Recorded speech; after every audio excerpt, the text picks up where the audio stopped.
कहाँ मोरा स्वरूप रूपा, कहाँ सनाता,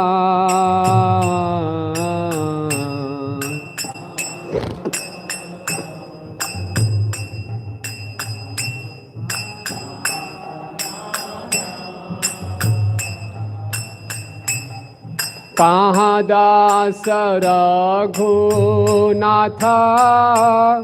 पतित पावन।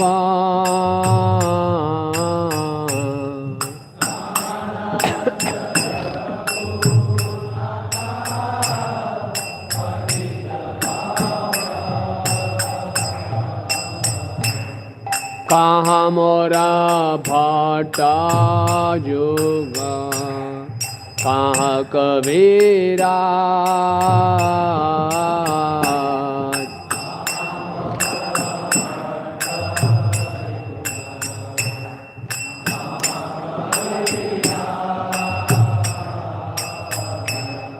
एका काले कोथा गेला गोरा नटरा।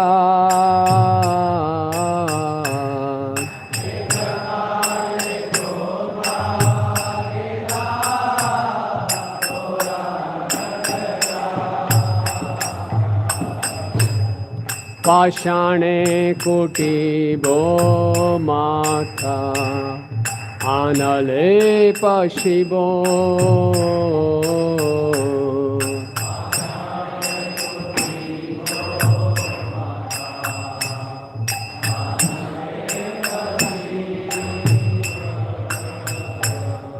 गौरांगा गुणेरा निदे, कोथा गेले पाबो।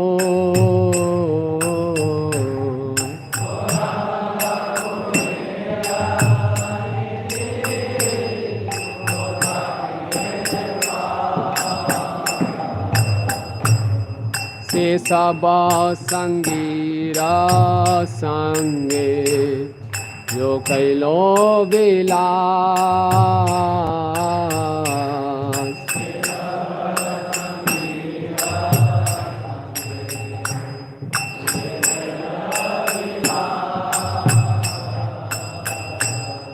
से संग ना पाया कांदे नरोत्तम दास।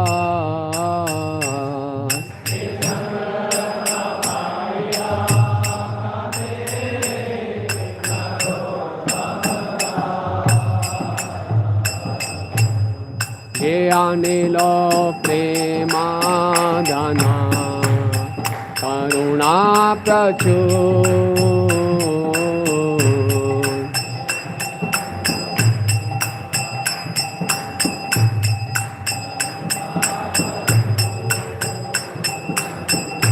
जय वैष्णव ठाकुर, वैष्णव ठाकुर, वैष्णव ठाकुर, आमी तोमार कुकुर।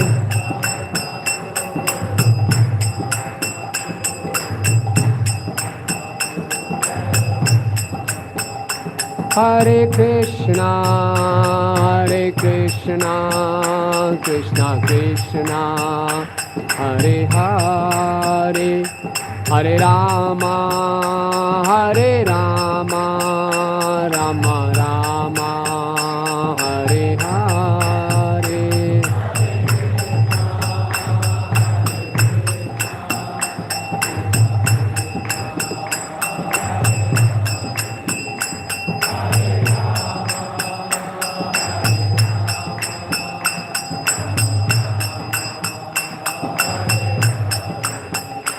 हरे कृष्णा कृष्णा कृष्णा हरे हरे, हरे Ram Ram Ram Hare Hare.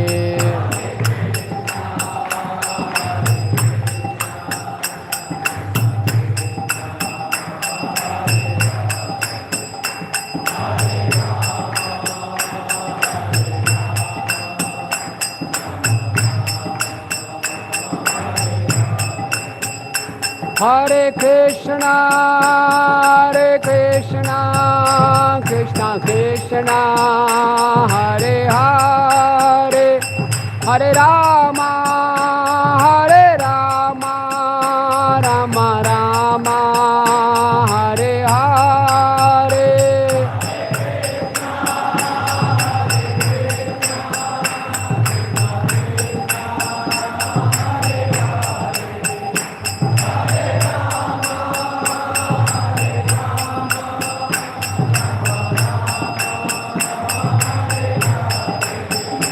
Jaya Prabhupada, Prabhupada, Prabhupada, Srila Prabhupada.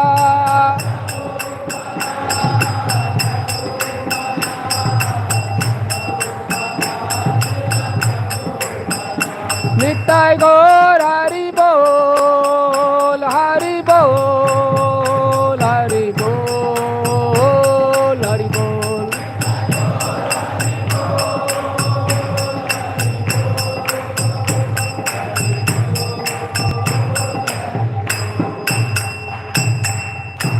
Jai Vishnupada Paramahansa Pujikacharya Stotroshta Shri Srimad His Divine Grace A.C. Bhaktivedanta Swami Srila Prabhupada ki, ISKCON founder Acharya Jagat Guru Seva, the whole world A.C. Bhaktivedanta Swami Srila Prabhupada ki, Jai Vishnupada Paramahansa Pujikacharya Stotroshta Shri Srimad His Divine Grace Srila Bhakti Siddhanta Saraswati Thakur Maharaj Prabhupada ki, Anand Koti Vaishnavind ki, Namacharya Srila Haridas Thakur ki, प्रेम से को श्री कृष्ण चैतन्य प्रभु नित्यानंद श्री अद्वैत गदाधर शिवासदि गौर भक्तविंद की, श्री श्री निताई चंद गौर सुंदर की, श्री श्री राधा मदन गोपाल जी की, जगत गुरु श्रील प्रभुपाद की, निताई गौर प्रेमानंदे. All glories to the assembled devotees, all glories to the assembled devotees, all glories to the assembled devotees, all glories to Shri Shri Guru and Gauranga, all glories to Srila Prabhupada की जय. Screen पे दिखा पाएगा श्लोक चले मध्य लीला मध्य लीला 15.117 CC दिखाओ. CC मध्य लीला 15.117. आप यहाँ मत लाइए, यहाँ दिखा दीजिए. ओम अज्ञानतिमिरन्धस्य ज्ञानाञ्जनशलाकया चक्षुरुन्मिलितं येन तस्मै श्रीगुरुवे नमः. श्रीचैतन्यमनोभीष्टं स्थापितं येन भूतले स्वयं रूप कदा मह्यं ददाति स्वपदान्तिकं. वन्देऽहं श्रीगुरो श्रीयुतापदकमलं श्रीगुरून् वैष्णवांश्च श्रीरूपं साग्रजातं सहगणरघुनाथान्वितं तं सजीवं साद्वैतं सावधूतं परिजनसहितं कृष्णचैतन्यदेवं श्रीराधाकृष्णपादान् सहगणललिता श्रीविशाखान्वितांश्च. हे कृष्ण करुणा सिन्धु दीनबन्धु जगत्पते गोपेश गोपिकान्त राधाकान्त नमस्तुते. तप्त कांचन गौरांगी राधे वृंदावनेश्वरी वृषभानुसुते देवी प्रणमामि हरिप्रिये. वाञ्छाकल्पतरुभ्यश्च कृपा सिन्धुभयेव च पतितानां पावनेभ्यो वैष्णवेभ्यो नमो नमः. जय श्री कृष्ण चैतन्य प्रभु नित्यानंद श्री अद्वैत गदाधर शिवासादि गौरभक्तवृंद. हरे कृष्णा कृष्णा कृष्णा हरे हरे, हरे राम राम राम हरे हरे. नमो विष्णुपादाय कृष्ण पृष्ठाय भूतले श्रीमते भक्ति वेदांत स्वामिनिति नामिने. नमस्ते सारस्वते देवे गौरवाणी प्रचारिणे निर्विशेष शून्यवादी पाश्चात्य देश तारिणे.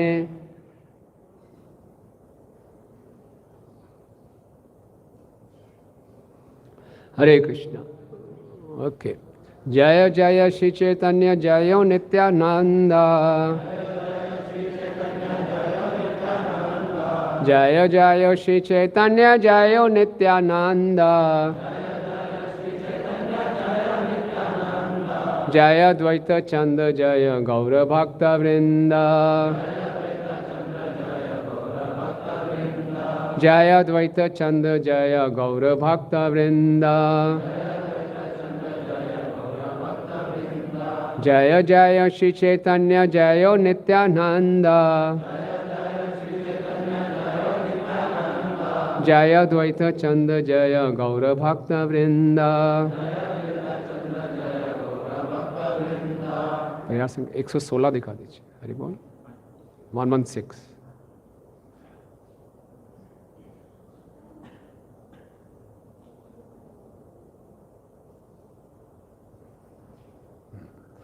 आमा साबर कृष्ण भक्ति रघुनंदन हैते, अतएव पिता रघुनंदन आमार निश्चयते। आमा साबर कृष्ण भक्ति रघुनंदन हैते, अतः पिता रघुनंदन आमारा निश्चयते। आमा साबर कृष्ण भक्ति रघुनंदन हैते, अतः पिता रघुनंदन आमारा निश्चयते।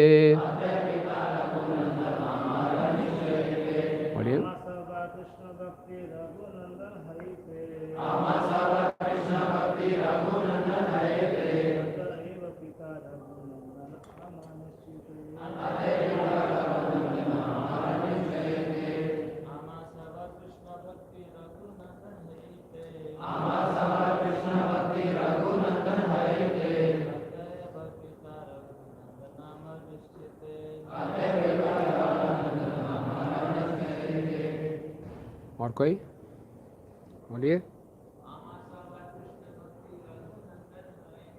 आमा साबर कृष्ण भक्ति रघुनंदन हैते,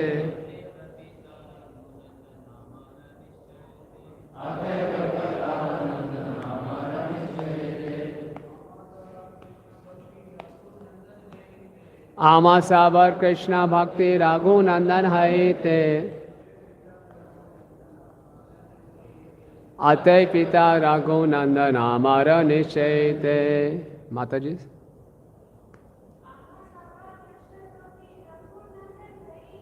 आमा साबर कृष्ण भक्ति रघुनंदन हैते, अतः निश्चयते। धन्यवाद। अनुवाद एसी भक्ति वेदांत स्वामी श्रील प्रभुपाद जी के द्वारा। श्रील प्रभुपाद की जय। हम सबको कृष्ण की भक्ति रघुनंदन के कारण प्राप्त हुई है, इसलिए हमारे मन में वही हमारे पिता हैं। हरे कृष्ण। तो आज रघुनंदन ठाकुर जी का और वंशीदास बाबा जी महाराज जी का तिरोभाव दिवस है।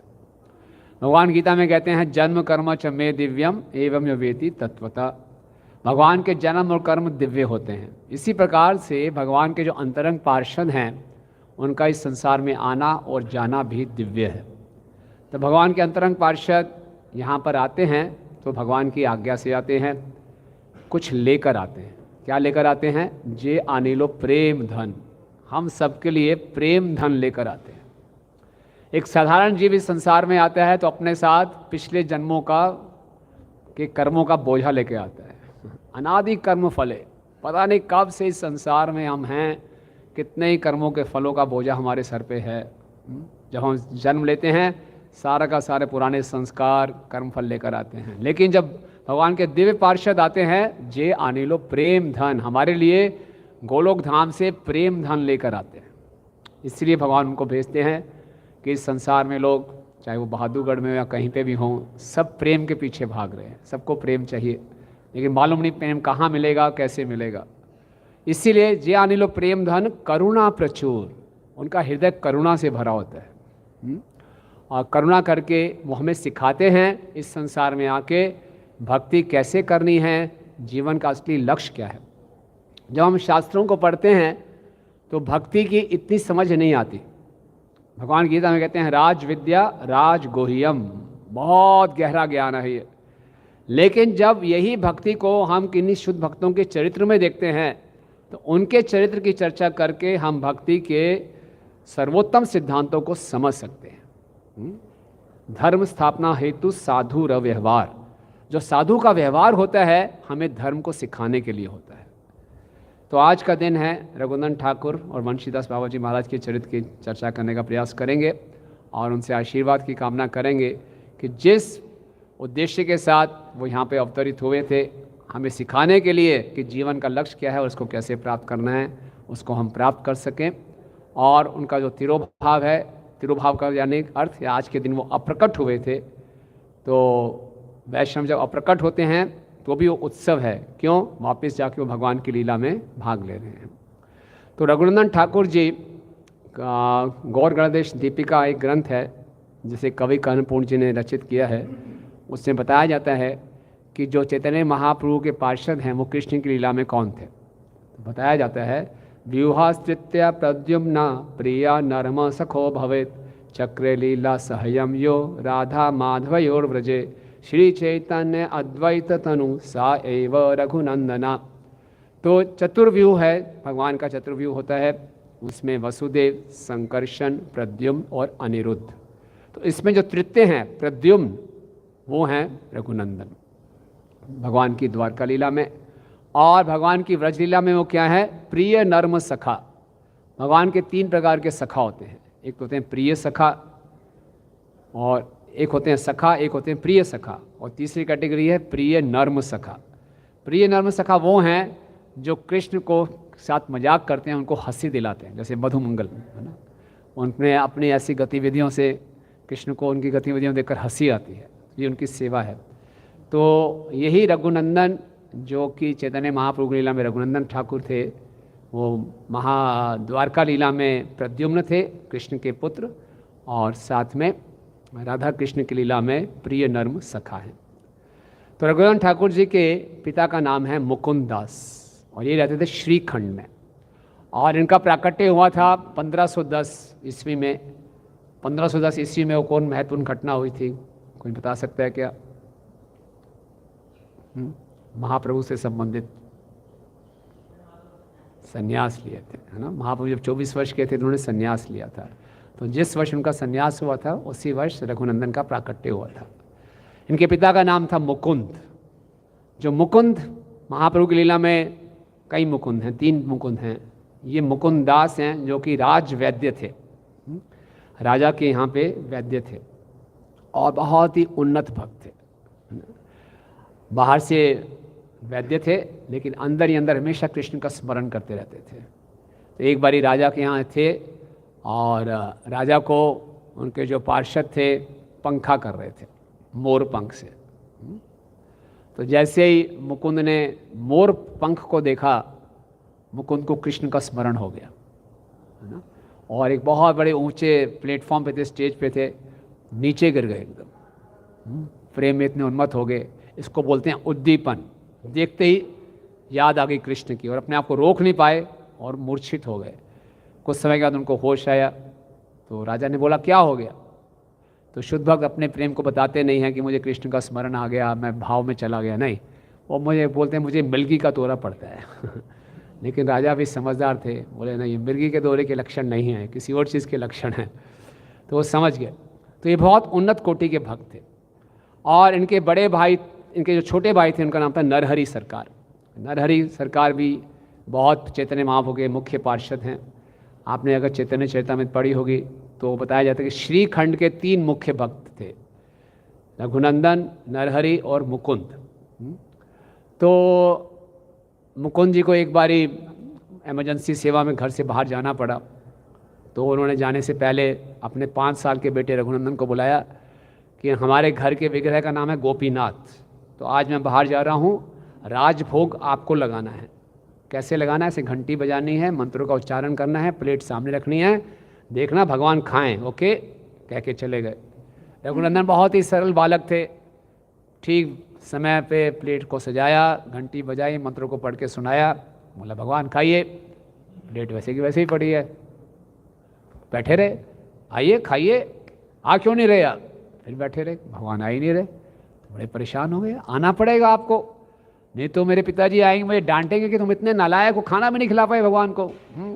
क्या करना, प्लेट रखनी, भगवान खाना चाहिए, क्यों नहीं खा रहे?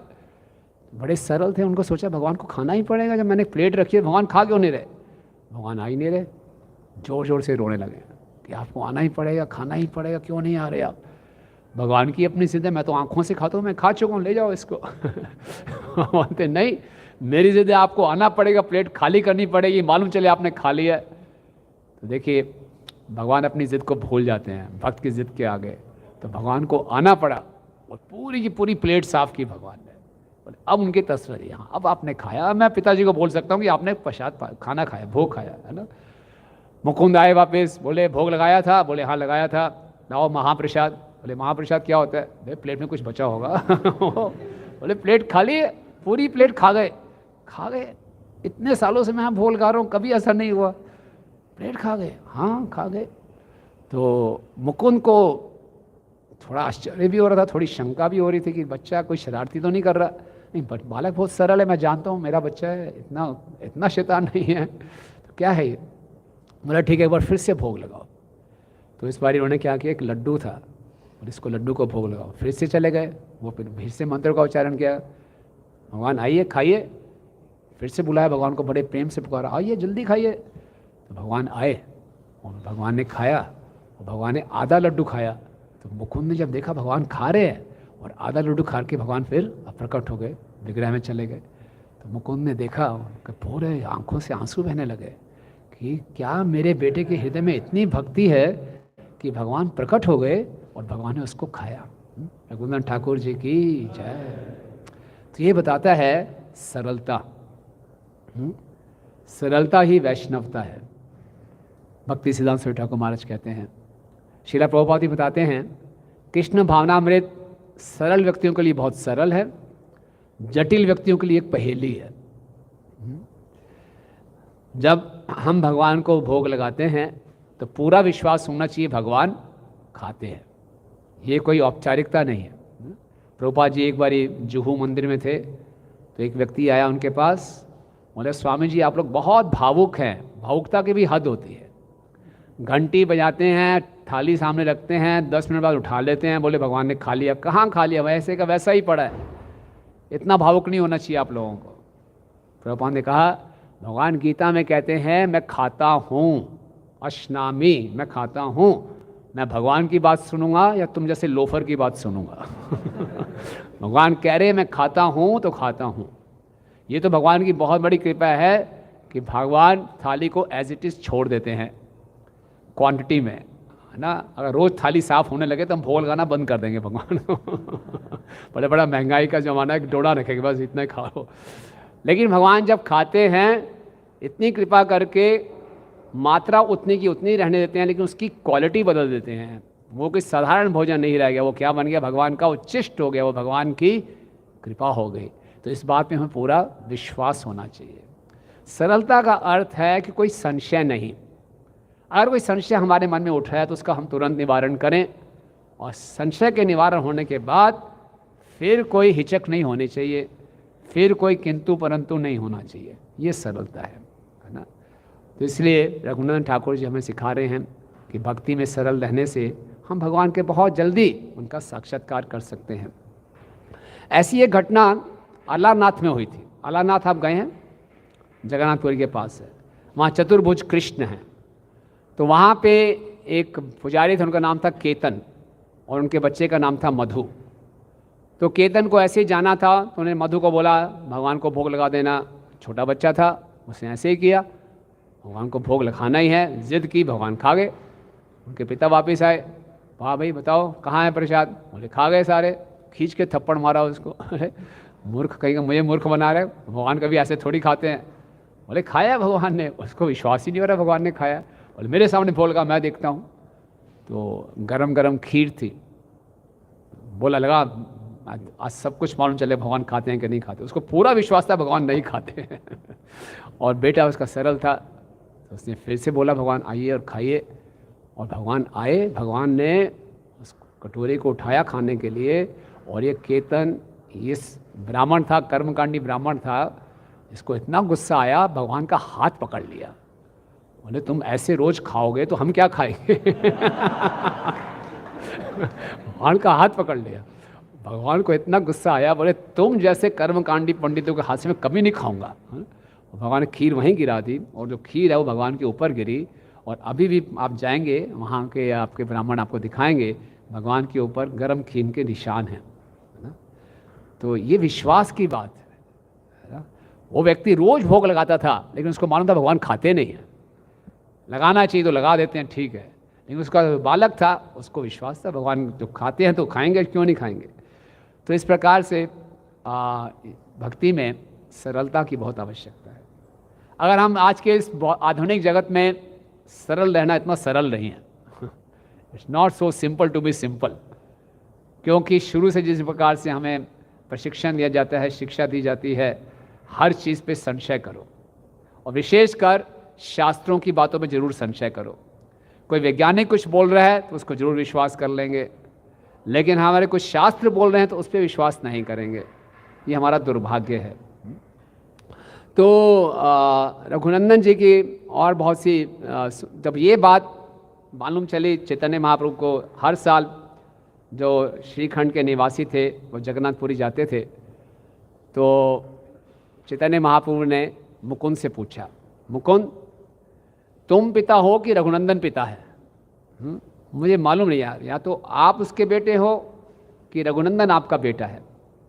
अब दिखने में ये प्रश्न बड़ा अटपटा सा है, रघुनंदन छोटे से हैं, मुकुंद बड़े हैं, निश्चित रूप से रघुनंदन उनके पुत्र हैं, फिर महाप्रभु क्यों पूछ रहे हैं? इसमें कोई अंतर्यामी होने की आवश्यकता ही नहीं, ये पिता है ये पुत्र है, नहीं नहीं, आप बताओ पिता कौन है और पुत्र कौन है?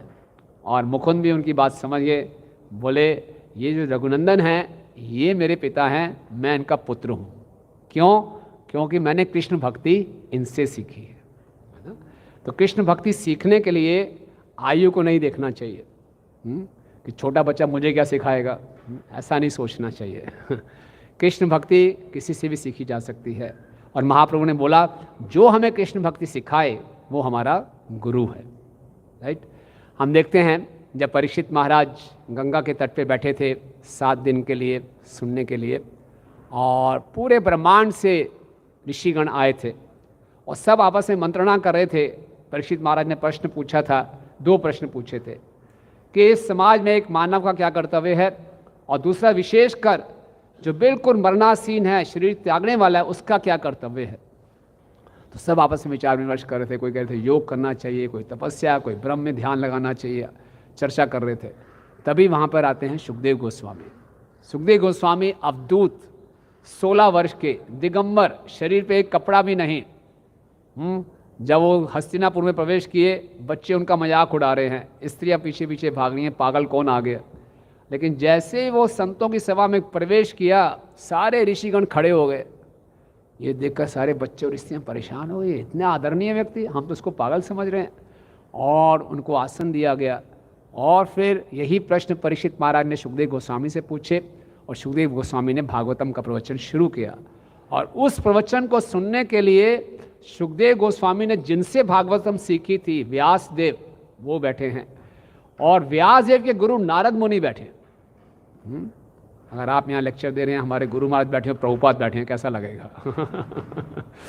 सुखदेव गोस्वामी से वो सुन रहे हैं। 16 वर्ष के सुखदेव गोस्वामी, देव ऋषि नारद मुनि और व्यासदेव जो भगवान के शक्त्यावेश अवतार हैं, वो सुन रहे हैं। इससे क्या मालूम है कि जिससे भी हमें सीखने को मिले, सुनने को मिले, उसको सुनना चाहिए। 2 प्रकार के वृद्ध होते हैं, एक ज्ञान वृद्ध और एक वयोवृद्ध। ज्ञान वृद्ध होते हैं जिनको ज्ञान और अपने साक्षात्कार में हमसे उन्नत हैं, और जो दूसरे हैं जो आयु में हमसे उन्नत हैं। ओके, तो जब 5 वर्ष के थे, इस प्रकार से चैतन्य महाप्रभु ने कहा, और महाप्रभु ने कहा ये सुन के मैं बहुत संतुष्ट हुआ कि तुम सही ढंग से तत्व को समझे हो। इसके बाद जब ये रघुनंदन 8 वर्ष के थे, तो उनके घर के बाहर ही एक कुंड था, पुष्करणी बोलते, उसके पास एक कदम का वृक्ष था। उस कदम के वृक्ष के नीचे बैठते थे और गौर लीला पे मनन करते थे। और इन्होंने उस वृक्ष के नीचे बैठ के जो गौर भावामृत स्तोत्र की रचना की 8 वर्ष की आयु में, और फिर इनके सपने में वो कदम ट्री मूर्तिमान रूप में प्रकट हुए। और कदम ट्री ने कहा, जो कदम वृक्ष थे, उन्होंने कहा कि मैं भी कुछ सेवा करना चाहता हूँ गोपीनाथ की। पूरे वर्ष प्रतिदिन मैं आप 2 फूल दूंगा जो गोपीनाथ को आप अर्पण करना। चाहे मौसम हो या ना हो, सीज़न हो या ना हो, प्रतिदिन कदम वृक्ष जो थे 2 फूल देते थे, वो रघुनंदन लेते थे और गोपीनाथ जी को चढ़ाते थे। तो इस प्रकार से उनकी सेवा इतनी अंतरंग थी। इसके साथ साथ एक नित्यानंद प्रभु के पार्षद हैं अभिराम ठाकुर, ये भी एक अवधूत थे, है ना। अभिराम ठाकुर की स्पेशलिटी थी ये हर किसी की प्योरिटी टेस्ट करते थे, है ना। जैसे कोई व्यक्ति किसी शालिग्राम शिला की पूजा कर रहा है, ये शालिग्राम शिला वास्तव में शालिग्राम शिला है कि नहीं, अभिराम ठाकुर उसको प्रणाम करेंगे। अगर वो वास्तव में शालिग्राम शिला तो ऐसी रहेगी, अगर वो शालिग्राम शिला ठीक नहीं है तो फट जाएगी, है ना। इसी ढंग से किसी व्यक्ति को प्रणाम करते थे, वो व्यक्ति वास्तव में वैष्णव है तो ठीक रहेगा, वैष्णव नहीं है तो शरीर त्याग दे तो बड़े खतरनाक थे तो नित्यानंद प्रभु के जामना माता और वसुधा से उनके कई पुत्र हुए, तो अभिराम ठाकुर कहीं ना कहीं पहुंच जाते थे और उनको प्रणाम करते थे, वो शरीर त्याग देते थे। तो बड़ा हाहाकार मच जाता था। ऐसे उनको मालूम चला कि रघुनंदन है मुकुंद का पुत्र, उसने ऐसी ऐसी लीला की है, भगवान ने उसके हाथ से लड्डू खाया, उन्हें जाऊँगा मिलूंगा उसको, ये तो बहुत बड़ी बात है। तो मुकुंद को मालूम चल गया अभिराम ठाकुर आ रहे हैं, उन्हें गेट घर के पीछे दरवाजे से रघुनंदन को भगा दिया, भाग जाओ भैया कुछ पता नहीं अभिराम ठाकुर आएंगे, प्रणाम करें, कुछ हो ना जाए तुम्हें। तो रघुनंदन को दूर भगा दिया। अभिराम ठाकुर आए, कहाँ है वो आपका बेटा रघुनंदन, पता नहीं कहाँ खेल रहा होगा इधर उधर, उस समय की कोई बात नहीं। बाहर गए तो रास्ते में उनको रघुनंदन मिल गए, तो उन्होंने रघुनंदन को प्रणाम किया, है ना, और रघुनंदन ने भी उनको प्रणाम किया, कुछ नहीं हुआ। क्यों? क्योंकि रघुनंदन भी प्रिय नर्म सखा हैं और जो अभिराम ठाकुर हैं वो भी कौन है? श्रीधाम सखा हैं। तो दोनों ने खूब नृत्य किया, इतना नृत्य किया कि रघुनंदन के पाँव में जो नुपुर था, एक नुपुर वहाँ से टूट गया और 4 मील दूर जाके गिरा। ऐसा नृत्य होना चाहिए 4 मील दूर, 4 मील मतलब दूर कितना हो गया? 6 किलोमीटर। यहाँ से कितना पड़ गया? दिल्ली का बॉर्डर हो गया, टीकरी बॉर्डर हो गया यहाँ नृत्य किया आपने, टीकरी बॉर्डर में जाके आपका नुपुर गिरा। और वहाँ पे एक भक्त थे कृष्णदास, उन्होंने क्या किया, नुपुर गिरा तो वहाँ गड्ढा हो गया, उसने उसको एक कुंड बना लिया, तो उसको आज बोलते हैं नुपुर कुंड, और नुपुर कुंड के नाम से जाना जाता है। और इसके साथ साथ रघुनंदन जो हर साल जाते थे जगन्नाथपुरी में, तो चैतन्य महाप्रभु ने उनको सेवा दी थी। जब भी संकीर्तन शुरू होना होता था, आदिवास के दिन सब वैष्णवों को चंदन लगाते थे, माला डालते थे। और रघुनंदन ठाकुर जी के विषय में कहा जाता है कि ये श्रीनिवास आचार्य से भी ये मिले, और जब रथ यात्रा में इनकी पार्टी बनाई जाती थी, 7 संकीर्तन पार्टीज होती थी, तो श्रीखंड की एक अलग पार्टी होती थी। तो महाप्रभु हर एक 7 संकीर्तन पार्टी में बोलते थे कि आपको कृष्ण का कीर्तन करना है।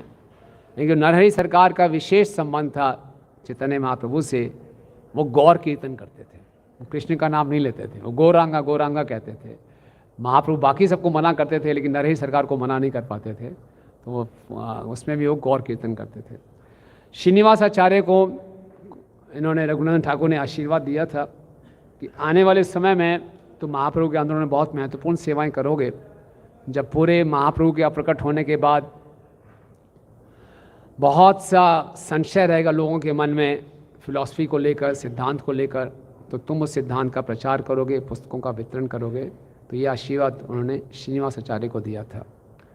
भक्ति रत्नाकर ग्रंथ में बताया जाता है कि जो रघुनंदन ठाकुर हैं, अगर कोई उनका प्रिय बन जाता है तो चैतन्य महाप्रभु की कृपा को वो आकर्षित करता है। तो आज हम रघुनाथ ठाकुर जी से प्रार्थना कर सकते हैं कि वो हम पे कृपा करें, हमारा भी स्नेह उत्पन्न हो डीटीज के प्रति, अर्च विग्रह के प्रति, और हम अपने जीवन में सरलता को ला सकें, है ना। जितना हम सरल रहेंगे उतना ज़्यादा हम भक्ति में प्रगति करेंगे, उतना अच्छा हमारा वैष्णव से अच्छे संबंध होंगे। तो आज रघुनाथ ठाकुर जी से हमें प्रार्थना करें कि हमें सरलता आए, विनम्रता आए। श्री रघुनाथ ठाकुर जी की जय।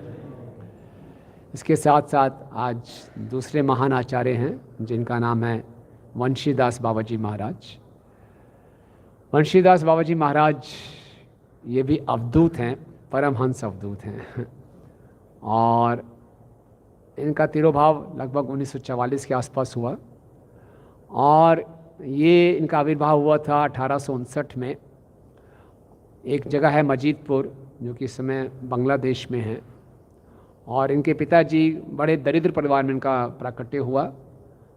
इनके पिताजी मछुआरे थे, लेकिन बचपन से ही बंशीदास बाबा जी महाराज बड़े वैरागी थे और उनके घर के पास गौर निताई का मंदिर था, तो हमेशा आर्च विग्रह के दर्शन करते रहते थे। तो जब माता पिता देखते हैं कि बच्चा भक्ति में बहुत आगे बढ़ रहा है, माता पिता खुश होते हैं, क्या होते हैं? पहले खुश होते हैं, लेकिन ज़्यादा भक्ति बढ़े तो चिंता शुरू हो जाती है कि भक्ति कर रहा है अच्छी बात है, लेकिन ज़्यादा नहीं करनी चाहिए, है ना। तो बड़े चिंतित हो गए, ये तो बहुत ज़्यादा गौर निताई से आसक्त हो रहे हैं, तो गलत बात है। तो क्या सोल्यूशन होता है उनके पास? उसका विवाह करा दें। विवाह सभी समस्याओं का समाधान है। तो उसका विवाह करा दिया उनका, लेकिन इनका जो वैराग्य था कम नहीं हुआ ना। तो उनका क्या हुआ, एक पुत्र के जन्म देने के बाद ये घर छोड़ के चले गए और पूरे भारत में उन्हें भ्रमण किया और फिर ये वापस नवद्वीप में आ गए और नवद्वीप में बिल्कुल एकांत स्थान में रहते थे। और इनके पास केवल एक कोपीन डालते थे, कोई इनकी संपत्ति नहीं थी। इनके पास 6 विग्रह थे, गौर निताई, गदाधर, ये 3 थे, राधा कृष्ण और एक गोपाल। उन 6 विग्रहों को 2 थैलियों में बांध के घूमते रहते थे और उनकी पूजा के लिए भी ज़्यादा सामान नहीं था। 2 पीतल के बर्तन थे, एक प्लेट थी, एक ग्लास था, एक कटोरी थी, एक मिट्टी के बर्तन थे, बस। और ये जो मार्केट में इधर उधर सब्जियां फल गिरे होते थे उसको उठा लेते थे और पूरा दिन इनका डीटीज़ के साथ ही बीतता था। डीटीज़ की सेवा करते रहते थे। सब्जियां लाते थे, उसको बार बार धोते थे, पूरा साफ करते थे। फिर चावल के एक एक दाने को बड़े ध्यान से साफ करते थे। बहुत धीरे धीरे काम करते थे, बीच बीच में बातें करते रहते थे गौर निताई के साथ, राधा कृष्ण के साथ। तो सुबह से शुरू होते थे, शाम हो जाती थी। भगवान के लिए भोग बनाते बनाते भोग लगाते थे। कब दिन हो रहा है, कब रात हो रही है, कुछ पता ही नहीं चलता था। कब खा रहे हैं, पी रहे हैं, कुछ नहीं, बातें करते रहते थे भगवान के साथ। ये ऐसा इनका दिनचर्या रहती थी। और ये जब बाहर निकलते थे, सुबह निकलते थे, फूल इकट्ठे करके लाते थे, फिर विग्रहों के लिए माला बनाते थे, इस प्रकार से कुकिंग करते थे। और जब ये बाहर निकलते थे, अपनी भजन कुटीर को खुला छोड़ के जाते थे। बोले है ना नीचे पीछे देखने वाले, यही देखेंगे। और इनके पास एक जो ताला था, उसको ताले को गौर निताई गदाधर के पास छोड़ के जाते। उसकी 3 चाबियाँ थी। बोले 3 लड़कों को मैंने 3 चाबियाँ दे दी हैं। गौरांग महाप्रभु को, नित्यानंद प्रभु को, गदाधर को चाबियाँ पकड़ा दी हैं, अब यही संभालेंगे। वापिस आते थे तो बहुत सी चोरी हुई होती थी, सारा सामान इधर होता था। तो बोलते थे क्या करें, ये जो गौरांग महाप्रभु हैं ये नदिया वासियों के ऊपर ज़्यादा ही कृपा करते हैं, उनको अपने धाम का मानते हैं, तो सब कुछ ले जाना उनको आज्ञा दे देते हैं। मैं तो बाहर वाला हूँ, तो क्या कर सकता हूँ। श्रीला प्रभुपाद जी एक बारी मॉर्निंग वॉक में थे 13 मार्च 1976 में मायापुर में। तो उनके शिष्य ने बताया, प्रभुपाद अमेरिका में एक नाव में $10 लाख की ड्रग्स मिली हैं, इतनी बड़ा घोटाला हुआ है, ऐसी बड़ी चोरी हो गई। प्रभुपाद को याद आ गया बंशीदास बाबा जी महाराज की। प्रभुपाद ने बोला, आपने बंशीदास बाबा जी का नाम सुना है? शिष्य ने बोला नहीं। बोले उनके यहाँ जब चोरी होती थी तो वो क्या कहते थे, देने वाला भी चोर है, लेने वाला भी चोर है। तो चिंता की क्या बात है। एक बारी उनको लोगों ने दान दिया, उनके शिष्य ने सारा दान इकट्ठा किया और उनके शिष्य ने कहा इस बारी गौर पूर्णिमा बहुत धूमधाम से मनाएंगे। लेकिन शाम तक देखा सारा धन चोरी हो गया।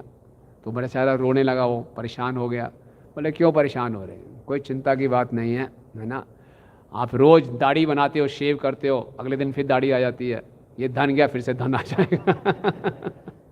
तो उनकी बातें किसी को समझ में नहीं आती थी, एकदम पागल की तरह वो लगते थे, है ना। लेकिन ऐसे कभी बात नहीं करते थे जो सिद्धांत के विरुद्ध हो। तो ऐसे घर छोड़ के खुला चले जाते थे अपनी भजन कुटीर। तो किसी ने उनको दिया था, गौरांग महाप्रभु को सोने की चेन दी थी डालने के लिए, तो सोने की चेन डाल दी। तो अगले दिन आए, देखा तो सोने की चेन नहीं है। गौरांग महाप्रभु गुस्सा करते थे, है ना, ये भी दे दिया आपने, सोने की चेन भी दे दी, है ना, ये आप कुछ तो डालते। तो खूब डांटा गौरांग महाप्रभु को, बोले देखता हूँ कौन ले गया, ये तो मैं वापस लेके आऊँगा वो आऊँगा। और उनके पास बहुत सी योगिक शक्तियाँ थी, तो मालूम चल गया किसके पास ये है। तो चले गए उस व्यक्ति के पास कि गौरांग की सोने की चेन वापस करो। तो उस व्यक्ति ने इनको थोड़ा सा इनसे दुर्व्यवहार किया, इनको धक्का मारा और ये गिर गए और ये पड़े रहे, कुछ कहा नहीं, लेकिन भगवान ये सहन नहीं कर पाए। तो उसी दिन उस व्यक्ति की मृत्यु हो गई, उसके परिवार वालों की भी मृत्यु हो गई। इनके पास बहुत योगिक शक्तियाँ थी। एक बार क्या हुआ, एक मछली बेचने वाली स्त्री इनके पास आई और दिखाने लगी, देखो बड़ी अच्छी अच्छी मछलियाँ पकड़ी हैं, खाओगे? और इनको पता नहीं क्या हुआ, इनकी इच्छा होगी मच्छी खाने की। अब बंगाल के थे और मच्छी उन्हीं उसी परिवार में उनका जन्म हुआ था। तो ये देखने लगे हाँ कौन सी मच्छी खानी है। फिर अचानक याद आया मैं क्या कर रहा हूँ, बड़ा गुस्सा आया इनको। अपने पे गुस्सा नहीं आया, गौनिताई पे गुस्सा आया। ये समझते थे हर चीज़ के कारण गौनिताई है। बोले आपके होते हुए मेरे मन में विचार कैसे आ गया? आप मेरी क्या रक्षा कर रहे हो? आपकी मैं रोज़ सेवा करता हूँ, उसके बाद ही मेरे मन में विचार आ गया, इसका मतलब आप मेरी रक्षा नहीं कर रहे, तो बहुत गलत बात है। तो बहुत डांट रहे हैं। आसपास भीड़ इकट्ठी हो गई उनकी भजन कुटीर के बाहर, अंदर से इतनी ज़ोर ज़ोर सी आवाज़ें आ रही हैं। और क्या किया उन्होंने, अपने 6 के 6 विग्रह को रस्सी से बांध दिया। बोले क्या फ़ायदा तुम्हारा, मेरी रक्षा नहीं की, मेरे अंदर इतना गंदा विचार कैसे आ गया, है ना? हम इनकी नकल नहीं मार सकते, है ना। हमारा तो रोज ही गंदे विचार आते रहते हैं। आप मदन गोपाल जी को उठा लो, बोले आपके कारण ये गलती हो रही है। तो 6 के 6 विग्रहों को रस्सी से बांध दिया और ले गए गंगा के तट पे, गंगा में फेंक दिया और उस रस्सी को पकड़ के पैर के नीचे दबा दिया। कोई इनको समझाने जाता है ऐसा थोड़ी करते, तो उसको पत्थर मार के भगा देते थे। तो मैं जानता हूँ सारी गलती इनकी है। मैं इनकी इतनी सालों से सेवा कर रहा हूँ और मेरे मन में गंदा विचार कैसे आ गया मच्छी खाने का। तो जब भक्ति सिद्धांत सरस्वती ठाकुर महाराज को ये मालूम चला तो उन्होंने अपने शिष्यों को बोला तुम उनके पास ज़्यादा मत जाया करो। तो शिष्य समझ गए हाँ पता नहीं इनका कुछ दिमाग ठीक नहीं है या क्या है। भक्ति सिद्धांत सरस्वती ठाकुर महाराज ने दोबारा बुलाया, आपको मालूम है मैंने इनको क्यों मना किया? बोले हाँ बाबा जी की मानसिक स्थिति थोड़ी ठीक नहीं, मानसिक स्थिति बहुत ऊंची है, आपको समझ में नहीं आएगी कि भाव की स्टेज में उनका भगवान के साथ क्या संबंध है, आप समझ नहीं पाओगे, है ना। श्रीला प्रभुपाद जी जब लॉस एंजलिस में अर्च विग्रहों की स्थापना कर रहे थे तो कह रहे थे इन अर्च विग्रहों को मूर्ति मत समझना, ये साक्षात भगवान है। और फिर उन्होंने वंशीदास बाबा जी का नाम लिया था कि वंशीदास बाबा जी महाराज ऐसे थे जो अर्च विग्रहों से बातचीत किया करते थे, है ना। हम लोग इस तरह की बातचीत नहीं कर सकते, लेकिन जब हम आते हैं प्रणाम करते हैं तो दर्शन करने का मतलब क्या होता है? जब हम आए मंदिर में भगवान के दर्शन करते हैं, दर्शन करने का मतलब है हम हृदय भगवान के सामने खोलें। जैसे कोई व्यक्ति बीमार होते हैं तो बोले क्या बोलते हैं, इंग्लिश में बोलते हैं have you seen a doctor, क्या आपने डॉक्टर को दिखाया या डॉक्टर को देखा है? तो ऐसा नहीं कि डॉक्टर को जाके खाली देख लिया बीमारी ठीक हो जाएगी, डॉक्टर के पास जाना पड़ता है, उसको बताना पड़ता है। इसी प्रकार से अर्च विग्रह के दर्शन करने का अर्थ है अर्च विग्रह के पास आते हैं, उनको प्रणाम करते हैं, उनसे प्रार्थनाएं करनी चाहिए और प्रार्थना का एक हिस्सा है अपने हृदय को खोलना चाहिए, अपनी इच्छा प्रकट करनी चाहिए, अपने मनोरथ को बताना चाहिए, है ना। प्रतिदिन हम प्रार्थना करते हैं हरे कृष्णा कृष्णा कृष्णा हरे हरे, हरे राम राम राम। तो अपना मनोरथ अपनी इच्छा प्रकट करनी चाहिए। हे राधा मदन गोपाल जी मुझे स्वीकार कीजिए, मुझे अपनी सेवा में लगाइए, मेरी रक्षा कीजिए, मुझे आश्रय दीजिए। तो भक्ति हृदय का विषय है, हृदय को इसमें डालना चाहिए। प्रभुपाद जी कहते हैं don't be an official meditator, औपचारिकतावश भक्ति मत करो, निपटाने वाली भक्ति मत करो, 16 माला निपटा दिया ये कर दिया, नहीं। जो भी हम क्रिया कर रहे हैं उसको गंभीरता से और उसमें हृदय डाल के करेंगे तो हम क्रमशः इस स्तर पे आएंगे। हम इन स्टेज की नकल नहीं मार सकते, लेकिन इनके सिद्धांत को समझ सकते हैं कि भक्ति केवल एक क्रियाएं नहीं हैं। भक्ति में हमें अपने जो इमोशंस हैं, डिवोशनल सर्विस हो गया उसका बाहरी रूप, क्रिया डिवोशनल हो गए हमारे हृदय के भाव, वो हमें डालने चाहिए। तो वंशीदास बाबा जी महाराज के एक बार वो जा रहे थे, किसी ने उनको 25 पैसे दिए। उस समय 25 पैसे बहुत ज़्यादा होते थे। इनके शिष्य को 25 पैसे दिए और बोले छुट्टा दे दो थोड़ा सा, इतना नहीं देना चाहता, ये तो बहुत बड़ी बात है, थोड़ा छुटका वापस करो। तो इन्होंने बोला नहीं, महाप्रभु को एक बार जो दे दिया वापस नहीं होता तो 25 पैसे लोगे कोई वापस नहीं मिलेंगे। तो ये उनके भाव होते थे।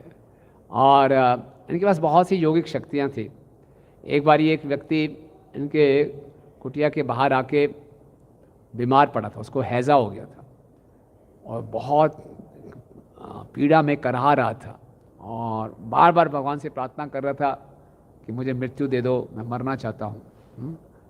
और इनके हृदय में करुणा जागृत हो गई। इन्होंने क्या किया, गए उस व्यक्ति की जीवा पे तुलसी दल रख दिया। जैसे ही तुलसी दल रखा, उनकी बीमारी बिल्कुल ठीक हो गई, है ना। और उनको प्रणाम करके वो आगे भागा, है ना। ऐसा नहीं कि उस व्यक्ति ने ये बोला कि मेरी बीमारी ठीक कर दो, और ये भी नहीं कि लोगों की बीमारियां ठीक करते थे। उस व्यक्ति की स्थिति को देख हृदय में करुणा जागृत हुई, जंग से उनको ने ठीक किया। इसी प्रकार से एक बार इनकी कुटिया में एक छोटी सी बालिका आई गंगा जल लेके।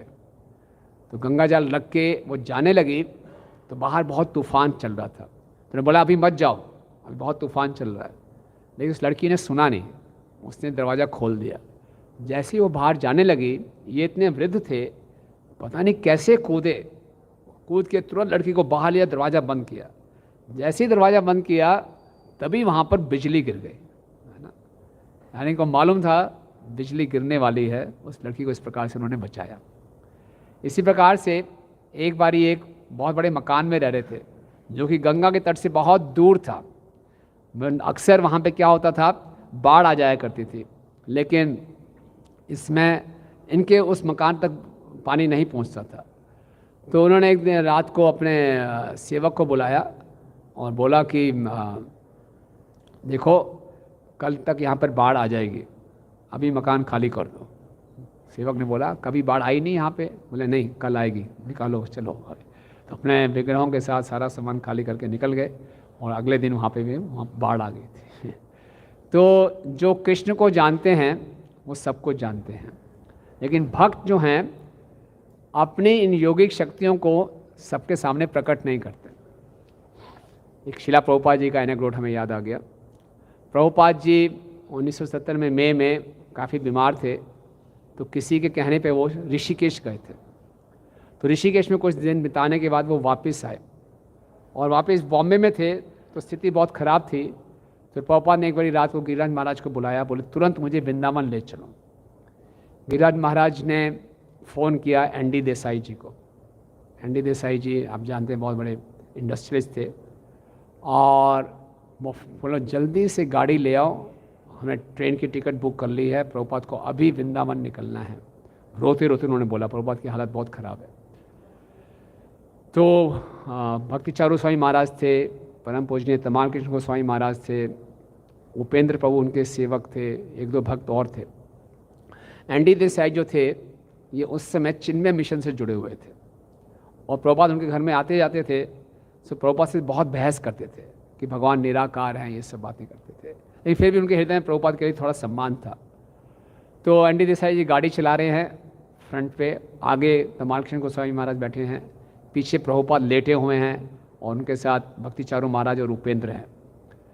और तमाल कृष्ण महाराज एनडी देसाई को कह रहे हैं धीरे गाड़ी चलाओ, पीछे प्रभुपाद लेटे हुए हैं।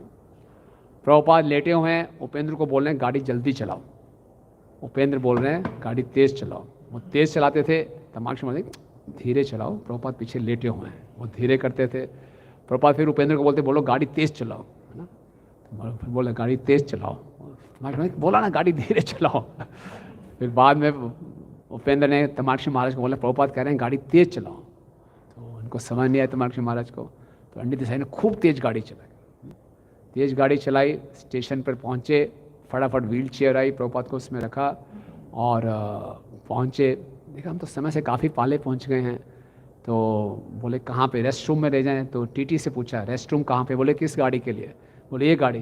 बोले आज आपने खबर नहीं सुनी, बोले क्या, बोले ये गाड़ी हमने प्रीपोन कर दी है, ये गाड़ी अभी निकलने वाली है। तो प्रभुपाद को एनडी देसाई ने बोला इसलिए प्रभुपाद बोले गाड़ी तेज़ चलाओ तेज़ चलाओ, और तुरंत समय पे गाड़ी पहुँच गई। अगर वो धीरे चलाते तो गाड़ी मिस हो जाती है। और जब एनडी देसाई वापस आए तो उन्होंने क्या देखा कि उनके स्टीयरिंग व्हील के ऊपर प्रभुपाद की प्रसादी माला पड़ी हुई है ना, अपनी प्रसादी माला प्रभुपाद छोड़ के गए थे उनके लिए। ये उनकी प्रभुपाद के साथ अंतिम भेंट थी। तो इसको देखते ही एनडी देसाई जी की आंखों में आंसू आए, उनका पूरा हृदय परिवर्तन हुआ और बाद में बहुत अच्छे भक्त बने। उनका नाम बड़ा कृष्ण चंद्र, उन्होंने बहुत सेवाएं की हमारे इस मोमेंट में। हाँ, ये उनका था। तो इस प्रकार से जो भगवान के शुद्ध भक्त होते हैं उनका परमात्मा से डायरेक्ट संबंध होता है ना, और वो चाहें तो सब कुछ जान सकते हैं, लेकिन वो अपनी योगिक शक्तियों का उपयोग हमेशा नहीं करते। लेकिन वंशीदास बाबा जी महाराज कभी कभी अपना ये योगिक शक्तियाँ दिखाते थे। तो एक बार क्या हुआ, इनके पास खाली 2 पीतल के बर्तन थे, तो वो भी चोरी हो गए। घर खुला छोड़ते थे, चोरी हो जाती थी। तो जब चोरी हो गए फिर से गौनिताई को डांटा इन्होंने कि ये भी खो दिया आपने। तो आज मैं इसी में भोग बनाता था, अब कोई भोग नहीं मिलेगा आपको। तो उस दिन भोग नहीं लगाया, बैठे रहो ऐसे, है ना, अब मैं क्या करूं, तुम्हें सब कुछ तो खो देते हो। तो बहुत डांटा। तो क्या हुआ, बोले अगर खाना है तो अपने आप इन पीतल के बर्तनों को ढूंढ के लाओ, कहीं से लाओ तभी खाना मिलेगा। तो क्या हुआ कि अगले दिन एक व्यक्ति आ गया, एक पीतल का बर्तन लेके, बोले ये आ गया, बोले हाँ ये छोटे वाला है, ये निताई के लिए है, गौर को नहीं मिलेगा, निताई को मिलेगा। तो उस दिन केवल निताई को खिलाया। गौरांग महाप्रभु देखते रहे, मुझे खिलाया ही नहीं। तो बोले तुम्हारा यही हाल है, तुम बहुत ज़्यादा फेवर करते हो नदिया वासियों को, तो भूखे ही रहो। तो शाम तक एक और बर्तन आ गया, बोले ठीक है अब तो मैं खिला देता हूँ। तो फिर गौरांग महाप्रभु को खिलाया, और जब खिला रहे थे तो फिर इनकी आंखों में आंसू आ गए। बोले क्यों इतनी शरारतें करते हो, मैं बूढ़ा हो गया हूँ, है ना, अब मेरे से नहीं संभलता, अब तुम्हें चीज़ें खुद संभाल के रखनी चाहिए। तो इस प्रकार से जैसे कि अपने बच्चों को डांटते हैं और प्रेम करते हैं, इस प्रकार से वंशीदास बाबा जी महाराज करते थे। वंशीदास बाबा जी के महाराज के पास एक व्यक्ति बार बार आते थे, कहते मुझे भगवान के दर्शन करने हैं, मुझे भगवान के दर्शन करने हैं। जब बहुत बारी आए तो फिर वंशीदास बाबा जी महाराज ने बोला एक तरीका है भगवान के दर्शन करने के। बोले हाँ बताओ क्या तरीका है। बोले भगवान के लिए रोना सीखो, जब तक भगवान के लिए रोगे नहीं भगवान दर्शन नहीं देंगे, है ना। इसलिए प्रभुपाद भी क्या कहते हैं कि जब हम चैंटिंग करें तो कैसा होना चाहिए, it should be like a genuine cry of a child for his mother. Okay, Srila Prabhupada के एक शिष्य गौर गोविंद महाराज क्या कहते हैं कि हमने ये इस्कॉन सोसाइटी खोली है, इट्स ए क्राइंग स्कूल। हम सिखाते हैं कि भगवान के लिए कैसे रोना है। ओके, तो बोलेगा भगवान के दर्शन करना चाहते हो तो रोना सीखो। हरे कृष्णा कृष्णा कृष्णा हरे हरे, हरे राम राम राम हरे हरे। तो इस प्रकार से वंशीदास बाबा जी महाराज ने पूरे भारत का भी भ्रमण किया, और फिर वापस ये अपने उसी स्थान पे जो उनका जन्म स्थान था मस्जिदपुर, और वहाँ इन्होंने शरीर त्यागा, और इनकी समाधि है वहाँ पे। और वहाँ पे जितने भी मुसलमान हैं और हिंदू हैं सब इनका आदर करते थे, और आज के दिन तिरुभाव अवसर पे सब इस उत्सव को मनाते हैं। तो आज के दिन हम उनसे प्रार्थना कर सकते हैं कि हमारे हृदय में भी ये कृष्ण प्रेम पाने की उत्सुकता लालसा उत्पन्न हो, है ना। हम भी भगवान के लिए रोना सीखें। इस संसार में हर व्यक्ति सांसारिक चीज़ों को पाने के लिए रोता रहता है, मुझे ये चाहिए, मुझे वो चाहिए, मेरे साथ ये क्यों हुआ, वो क्यों नहीं हुआ, है ना। वह हम रोते रहते हैं, हमें ये चीज़ चाहिए। लेकिन असली चीज़ क्या है, जो कि जो आचार्यगण लेकर आ रहे हैं, जे अनिलो प्रेम धन करुणा प्रचुर। तो ये हृदय में हमारे इच्छा उत्पन्न हो कि हमें वास्तव में कृष्ण प्रेम चाहिए। श्रील प्रभुपाद जी बताते हैं कि हमारी भक्ति पूर्ण रूप से और केवल कृपा पर निर्भर है। हम जो साधना भक्ति के अंग करते हैं, ये केवल कृपा को आकर्षित करने के लिए है। हमारी साधना में हमें ये नहीं सोचना चाहिए कि मेरी साधना में इतनी शक्ति है कि इस साधना के बल पे मैं कृष्ण प्रेम प्राप्त कर लूँगा। ना, इस साधना अच्छी से अच्छी करने का प्रयास करें ताकि हम भगवान और आचार्यों की कृपा को आकर्षित कर सकें और उनकी कृपा के बल पर ही हम कुछ भक्ति में प्रगति कर सकते हैं। ठीक है, मुंशीदास बाबा जी महाराज की जय। और आज ही इस शुभ अवसर पे हमारे राधा मदन गोपाल जी का 5वीं वर्षगांठ मनाई जा रही है। अरे तो बहुत ही ये उल्लास का उत्सव है और हम नौका विहार मनाएंगे। आज से 5 वर्ष पूर्व 2018 में जिस मंदिर की ओपनिंग हुई थी, आप में से कितने भक्त उपस्थित थे उसमें? अच्छा, काफ़ी थे। तो कैसा लग रहा है आपको 5 साल के बाद? कितनी प्रगति हुई है? क्या कहने लगता है आपको? कहना चाहेगा? आप 5 साल में इस प्रगति से संतुष्ट हैं कि असंतुष्ट हैं? हैं? थोड़े असंतुष्ट हैं, क्यों?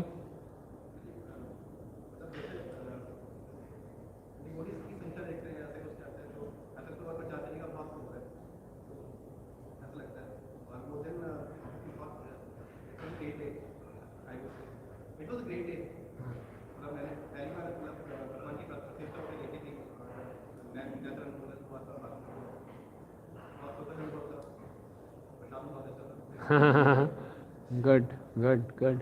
सो प्रभु जी कह रहे हैं मैं असंतुष्ट हूँ, जितना प्रचार हुआ है वो कम हुआ है थोड़ा। और कुछ किसी के कमेंट? 5 साल में यहाँ देख रहे हैं कि काफ़ी उन्नति हुआ है, इतने सारे लोग जुड़े हैं। इसके साथ साथ यहाँ कुछ भी नहीं था, कैसे होगा उसमें हम चिंता भी कर रहे थे। ब्रिटिश आए हमारे गौरव की राधा मदन गोपाल जी कैसे सेवा होती है, लेकिन इतना शुरू कर रहे मैं पूरा फोकस ब्रिटिश वर्षिप पे ही करूँगा। तो क्योंकि ये मुख्य केंद्र बिंदु है हमारे यहाँ पे, तो फिर किए तो धीरे धीरे बहुत चीज़ें उन्नति हुई। 6 साल अभी गुजारी भी है और भगवान को खूब जगह में लगता है, सारी चीज़ें उसी प्रकार जो है। गुड। 5 से पूछा कि बहुत उन्नति हुई है बहुत सी सेवा चल रही है, तो दोनों ही विचार ठीक हैं और दोनों का हम बड़ा अच्छे ढंग से इसका समन्वय कर सकते हैं। भक्त की स्थिति यही होती है कि उन्नति भी करता है लेकिन साथ साथ में असंतुष्ट रहता है कि और उन्नति होनी चाहिए, है ना। तो बिल्कुल सही भाव है। तो आप सबका बहुत बहुत धन्यवाद कि बहुत अच्छे ढंग से इस मंदिर ने प्रगति की है, लेकिन अभी बहुत स्कोप है और भी हमने बहुत उन्नति करनी है। और नित्यानंद प्रभु ने बहुत मेहनत की और आप सबने बहुत अच्छा सहयोग दिया। तो पूरी टीम के लिए बहुत, जितने भी यहाँ पे टीम मेंबर्स हैं सब ने, क्योंकि जब शुरू में यहाँ पे आया था तो ये लगता था यहाँ पे कौन आएगा इतनी दूर कौन आएगा, लेकिन आप सबके प्रयासों से यहाँ जंगल में मंगल हो गया। हरी बोल। तो पूरी टीम के लिए एक बार बोलेंगे हरे कृष्णा कृष्णा कृष्णा हरे हरे, हरे राम राम राम हरे हरे।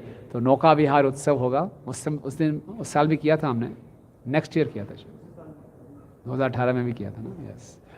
तो नौका विहार में राधा मदन गोपाल जी बाहर आएंगे, नौका में विहार करेंगे। तो चैतन्य चेतावनी बताते हैं एकला ईश्वरा कृष्णा आर सब भृत्य। वास्तव में एक ही भोक्ता हैं, वो हैं कृष्ण। ऐसा नहीं कि कृष्ण भी भोक्ता हैं, कृष्ण ही भोक्ता हैं, है ना। भोक्ताराम यज्ञ तपसाम सर्वलोक महेश्वरम सुहृदम सर्वभूतानाम ज्ञात्वा माम शांति मृच्छति। तो हम सब कृष्ण के आनंद के लिए, हमारा अस्तित्व ही कृष्ण को आनंद देने के लिए बना है। तो जो भी उत्सव है उस उत्सव का मुख्य उद्देश्य होता है राधा कृष्ण को प्रसन्न करना, उनके आनंद के लिए। तो इस चेतना से इस उत्सव को हम मनाने का प्रयास करेंगे और तभी हम देखेंगे हमारे जीवन में आनंद आता है। इस संसार में हर व्यक्ति अपने अपने तरीके से आनंद को खोज रहा है, लेकिन हम जितना भी प्रयास करें वो आनंद हमें प्राप्त नहीं होता।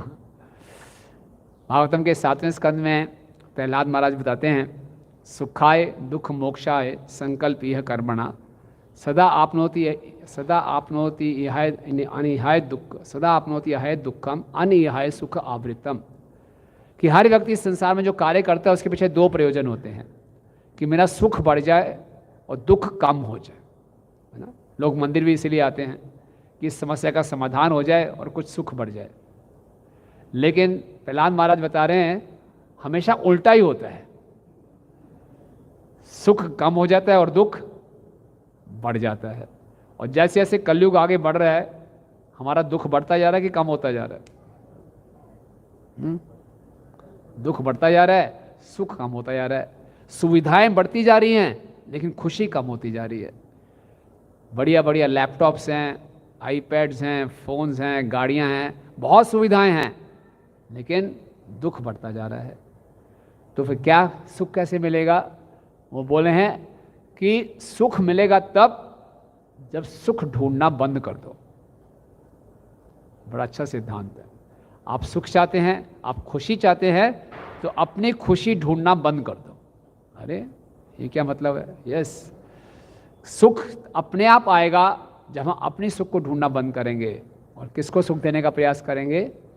कृष्ण को देने का प्रयास करेंगे। ये सिद्धांत है। जितनी जल्दी ये सिद्धांत समझ में आएगा उतना जल्दी हम खुश रहना शुरू करेंगे। लेकिन संसार में इस सिद्धांत कोई बहुत गुह्यतम सिद्धांत है।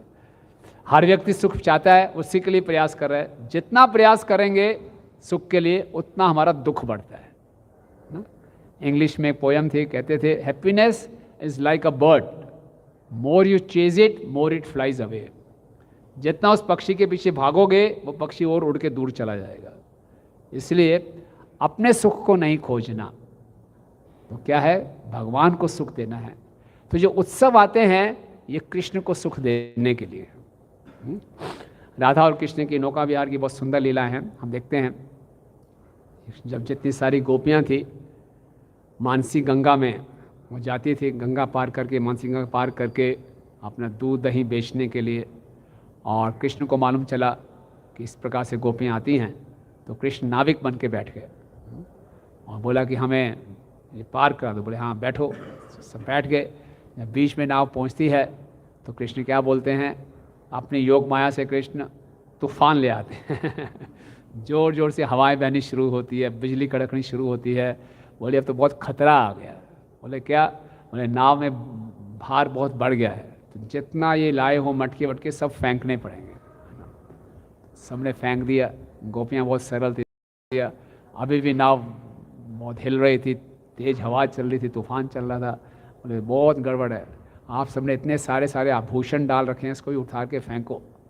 गोपियाँ सारे आभूषण भी फेंक दिए है ना। बोले फिर हवा चल रही है, नाव डूबने वाली है, तो बहुत ख़राब बात है। बोले इतने भारी भारी कपड़े डाल रखे हैं, इसको उतार के फेंको। तो गोपियों को बोला ये क्या है, कैसा नाविक है? कुछ गड़बड़ है। तो फिर क्या हुआ कि जोर से हवा चली और श्रीमती राधा रानी उनके पास जाके जाती हैं और फिर राधा रानी देखते हैं कि इस नाविक के पास क्या है? एक बंसी छिपी पड़ी है। तो समझ गए ये क्या है? ये कृष्ण है। तो इस प्रकार से ये भगवान की बहुत सुंदर लीलाएं होती थी तो नौका विहार में। तो आज हमें वो अवसर मिलेगा, हम उन लीलाओं का स्मरण करें और भगवान की प्रसन्नता के लिए हम कीर्तन करेंगे। भगवान को बहुत भोग लगाए जाएंगे। इतना सुंदर ये आयोजन किया जा रहा है ताकि हम राधा मदन गोपाल जी को प्रसन्न कर सकें। ठीक है। राधा मदन गोपाल नौका विहार उत्सव की जय। रघुनंदन ठाकुर जी की, मुंशीदास बाबा जी महाराज की, जगत गुरु श्रील प्रभुपाद की जय। किसी कोई प्रश्न है तो प्रश्न पूछ सकते हैं। Any questions? यस प्रभु। हरे कृष्ण।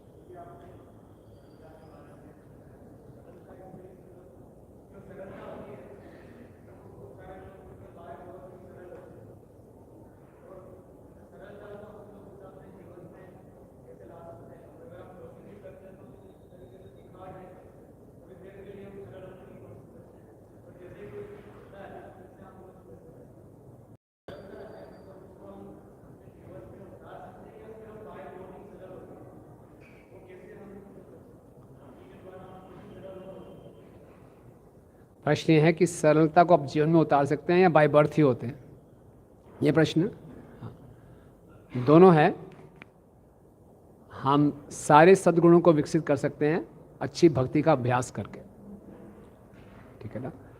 अच्छे ढंग से हम जप करेंगे, शास्त्रों का अध्ययन करेंगे, श्रवण करेंगे, तो हृदय सरल होता जाएगा ना, हृदय विशाल होता जाएगा और संकीर्णता चली जाएगी, नैरो माइंडेडनेस चली जाएगी, तो व्यक्ति हम सरल होते जाएंगे, है ना। क्योंकि जितने भी भक्ति के अंग हैं वो भगवान से अभिन्न हैं। हम हरि नाम लेते हैं तो साक्षात कृष्ण का संग कर रहे हैं, कृष्ण कथा सुन रहे हैं तो कृष्ण का संग कर रहे हैं, कीर्तन कर रहे हैं तो कृष्ण का संग कर रहे हैं, आचार्य वगैरह के दर्शन कर रहे हैं तो कृष्ण के दर्शन कर रहे हैं। तो जितना इन भक्ति के अंगों को हम अच्छे ढंग से करेंगे, हमारा हृदय शुद्ध होता जाएगा और सरलता आती जाएगी, ठीक है। और बाहरी रूप से हम क्या कर सकते हैं कि अपने जीवन को सरल रखने का प्रयास करें। सादा जीवन, उच्च विचार, ठीक है। तो अपना रहन सहन इत्यादि जितना सादा रखें उतना अच्छा है, उसको भी सरल रखने का प्रयास करें।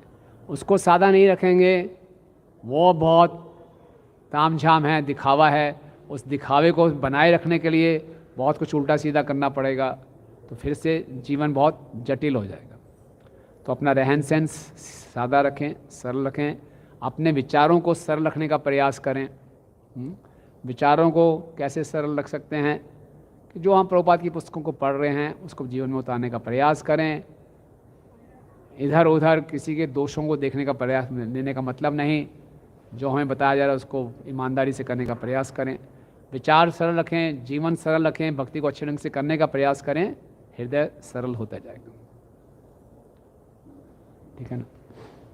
और किसी कोई प्रश्न?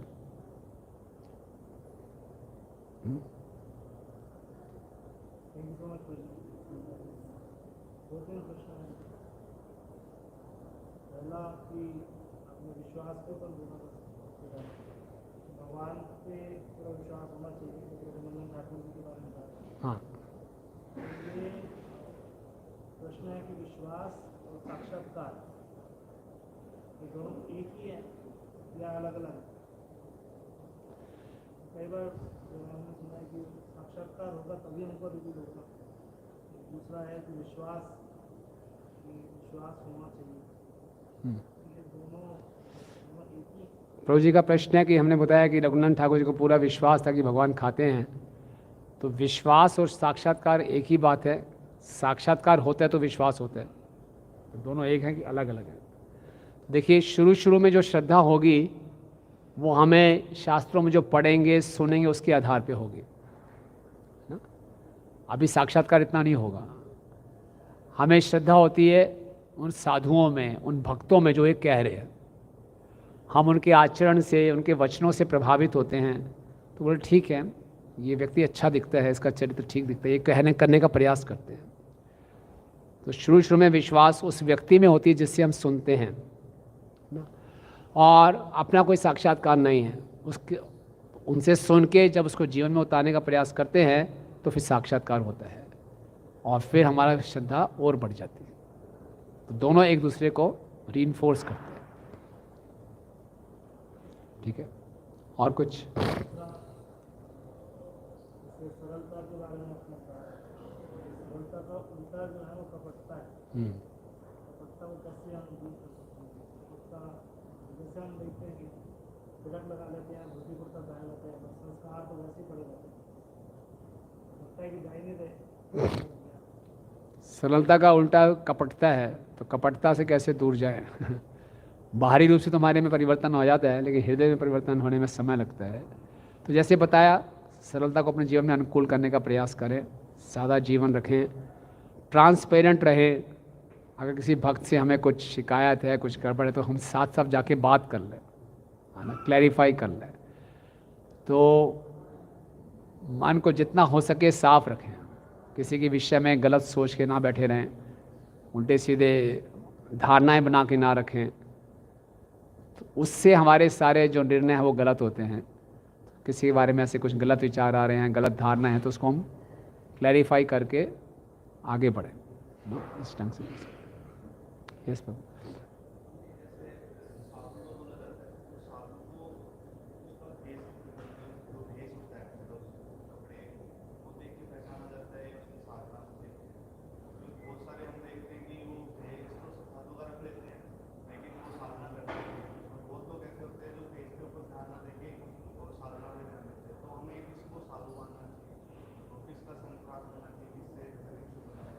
अच्छा प्रश्न है। साधु को उसके वेश से देखें या उसकी साधना से देखें?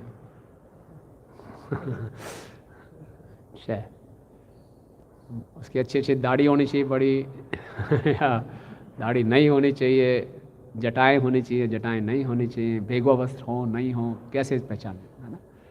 तो साधुओं की पहचान होती है कानों से सुन के वो क्या बोल रहे हैं, है ना? साधु वही है जो पूर्ववर्ती आचार्यों की बातों को सही ढंग से दोहरा रहा है और उसके आधार में जीवन को जीने का प्रयास कर रहा है। तो इसमें वेश भी आ जाएगा, इसमें वेश भी आ जाएगा, क्योंकि हम नकल नहीं मार सकते वंशीदास बाबा जी महाराज की। वो तो अवधूत थे कि उनकी तरह हम वेश रखें। वो अपने शरीर का ध्यान ही नहीं रखते थे। सर्दियों में भी बड़े एकदम बर्फ़ जैसे ठंडे पानी से नहाते थे, कुछ खाते पीते नहीं थे, सोते नहीं थे, केवल कॉपी डाल के घूम रहे हैं, है ना? तो हम नकल नहीं मार सकते। तो हमने क्या, प्रभुपाद ने क्या बताया, first dress and then address. तो हमारी वेशभूषा भी ठीक होनी चाहिए। इसलिए वैष्णव सदाचार में बताया गया है एक साधु का कैसी वेशभूषा होनी चाहिए, उसका हेयर स्टाइल कैसा होना चाहिए, है ना? कैसे उसको रहना चाहिए, कैसे तिलक लगाना चाहिए, क्योंकि हर कोई आपके व्यवहार को नहीं देखेगा, पहले आपका वेश देखेगा, फिर आपके व्यवहार को भी देखेगा। तो दोनों आवश्यक है, दोनों आवश्यक है, ठीक है ना? ऐसा नहीं है मैं सब बोलूँ, मेरा वेश में कुछ भी डाल लूँ, बोले नहीं मेरा दिल साफ है मैं तो ये सब दिखावे नहीं करता। नहीं, हमें तिलक भी लगाना है, हमने बाल छोटे रखने हैं, हमें आपको शुद्ध साफ रखना है, और साथ ही साथ इंटरनल भी क्लीनिंग अपने को करनी है।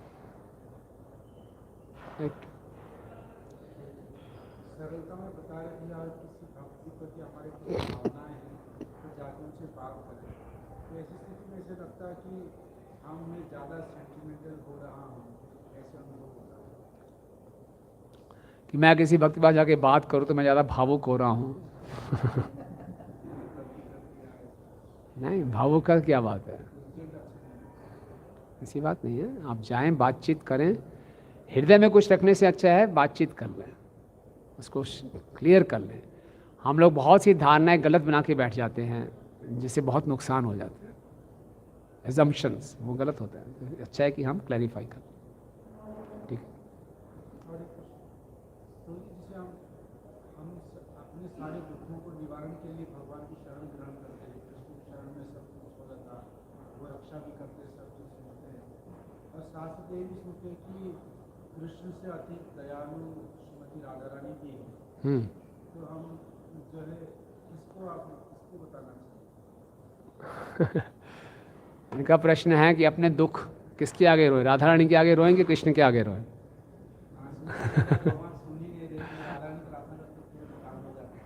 ठीक है, राधा रानी को बताइए क्या दिक्कत है, राधा रानी को बताइए। हाँ, ऑब्वियसली राधा रानी ज़्यादा दयालु है, ठीक है, यस।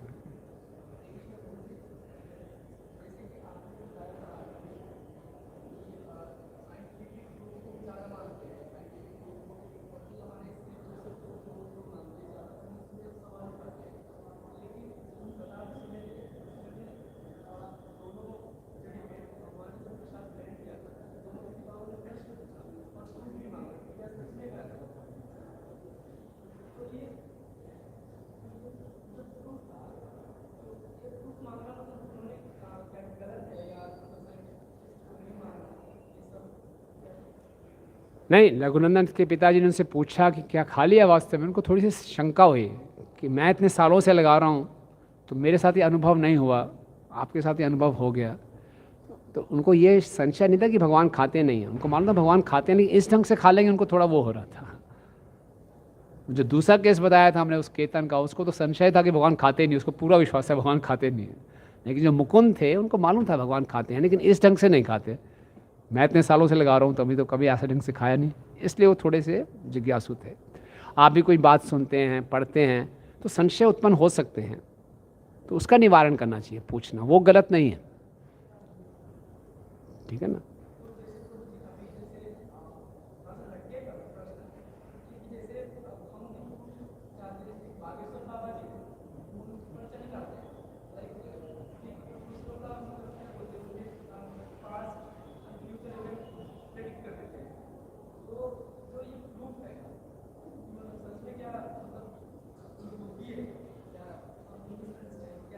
नहीं नहीं, योगिक शक्तियाँ होती हैं, योगिक शक्तियाँ होती हैं। आज के इस कलयुग में हम यंत्रों पे ज़्यादा ध्यान देते हैं, ग्रॉस है यंत्र, लेकिन यंत्र से ऊपर मंत्र तो मंत्रों में बहुत शक्ति है। तो मंत्रों के द्वारा शरीर से ऊपर मन है, तो मन बहुत शक्तिशाली है, मन से हम बहुत कुछ कर सकते हैं। तो कुछ लोगों के पास ये शक्तियाँ होती हैं, है ना। हम वो नहीं, हम आपको सिद्धांत बता रहे हैं, हम उनके बारे में ज़्यादा जानते नहीं हैं और ना मैंने उनको ज़्यादा सुना भी नहीं, लेकिन मैं सिद्धांत बता रहा हूँ कि ये सिद्धियाँ होती हैं। ठीक है, हाँ।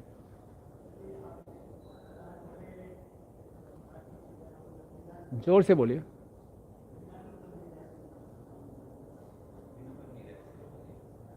विनम्र,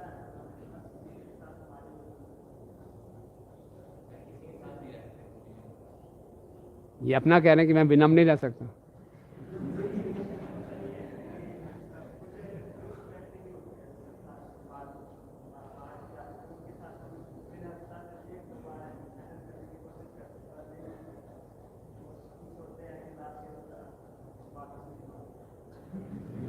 दोहरा देंगे, प्रश्न पूरा क्लियर नहीं हो, क्या बोल रहे हैं? हाँ, तो फिर क्या आप लोगों के साथ विनम्र होते हैं तो क्या गलत फ़ायदा उठाते हैं? ओके, तो फिर क्या करना चाहिए? तो देखिए, विनम्रता का अर्थ मूर्ख बनना नहीं है। जो विनम्र व्यक्ति है वो सबसे ज़्यादा स्मार्ट है, ठीक है ना। उसको मालूम है संसार में कैसे रहना है। अर्जुन भगवद गीता के पहले अध्याय में झूठी विनम्रता दिखा रहा था कि मैं नहीं लड़ूंगा, मैं जंगल में चला जाऊंगा। तो कोई साधारण व्यक्ति बोले कितना विनम्र है, देखो राजपाट छोड़ के जंगल में जा रहा है, सो हम्बल। भगवान ने खूब डांटा, है ना, मूर्ख कहेंगे, ये विनम्रता नहीं है युद्ध लड़ो। तो जब युद्ध लड़ा, भगवान की आज्ञा का पालन किया, वो विनम्रता है। तो हर परिस्थिति में अगर हम प्रभुपाद जी की और भगवान की आज्ञा का पालन कर रहे हैं तो वो विनम्रता है, ठीक है। तो बाहर की आप दुनिया में जाते हैं, लोग सोचेंगे ये तो भक्ति कर रहा है, मूर्ख सा होगा, इसको बेवकूफ़ बनाते हैं। लोग समझते हैं कि भक्त का मतलब है मूर्ख है, लेकिन शास्त्रों में बताया कि जो भक्ति करते हैं वो सबसे ज़्यादा बुद्धिमान है तो हमने उनको दिखा देना कि हम कितने बुद्धिमान हैं। तो कैसे, एक बार एक कथा याद आ गई कि एक नाग था, नाग, उसने नारद मुनि के दर्शन किए, उसका हृदय परिवर्तन हो गया। बोले मैं सबको डसता रहता हूँ, कितना पापी हूँ, द्वेषी हूँ, धिक्कार है मुझे तो नारद मुनि से उसने दीक्षा ले ली। तो नारद बोले वेरी गुड, कहता मैं किसी को डसूंगा नहीं। बोले ठीक है, चले गए, नारद मुनि को दीक्षा दे के चले गए। कुछ समय के बाद आए तो बेचारा बड़ा दुखी था। बोले क्या हो गया?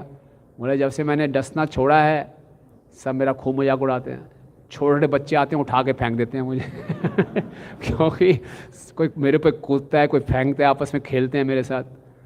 उनको मालूम चल गया मैंने डसना बंद कर दिया, तो मैं तो बहुत बुरी हालत हो गई है मेरी, मेरा जीवन खराब हो गया। भारत ने उनको डांटा, मैंने आपको डसने के लिए मना किया है, फुंकारने के लिए नहीं। फुंकारते रहो लेकिन डसो मत, ठीक है। तो संसार में कई बारी लोगों को समझाने के लिए फुंकारना पड़ता है, थोड़ा गुस्सा दिखाना पड़ता है, तो वो आप दिखा सकते हैं, लेकिन अंदर हृदय में उनके लिए कुछ गलत भाव ना रखें। ये विनम्रता है, ठीक है। हाँ जी।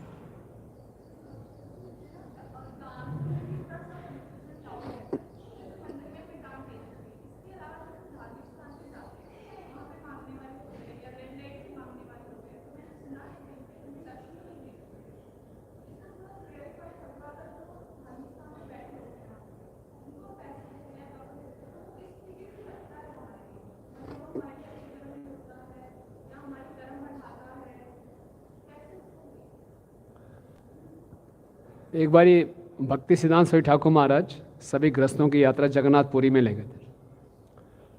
तो वहाँ पे जगन्नाथपुरी में कुछ भिखारी भीख मांग रहे थे, तो कोई उनको भीख दे नहीं रहा था। नहीं हम नहीं देंगे। तो भक्ति सिद्धांत स्वामी ठाकुर महाराज ने उनको डांटा कि तुम क्या समझते हो, कि ये लक्ष्मी तुम्हारी है, ये भगवान की, इसको दो। तो जब धाम में जाएं तो देने में कोई दिक्कत नहीं है। धाम वासियों को आप धन भी दे सकते हैं, कपड़ा भी दे सकते हैं, कोई दिक्कत नहीं। बाहर होते हैं जब रेड लाइट पे कोई हमसे भीख मांग रहा है तो प्रेफरेबली हम उनको प्रसाद दें, उनसे हरे कृष्णा बुलवाएं। अगर प्रसाद नहीं है हमारे पास तो फिर ये हमारी गलती है। कोई हमसे कुछ मांगने आ रहा है तो हमें उसको कुछ ना कुछ देना चाहिए। वो हमसे मांग रहा है, हम उसको ना पैसा दे रहे हैं ना प्रसाद दे रहे हैं, तो उससे क्या होगा? हमारा हृदय कठोर होगा। तो प्रसाद नहीं दे रहे तो अपने आप को सजा देने के लिए कुछ पैसा दो।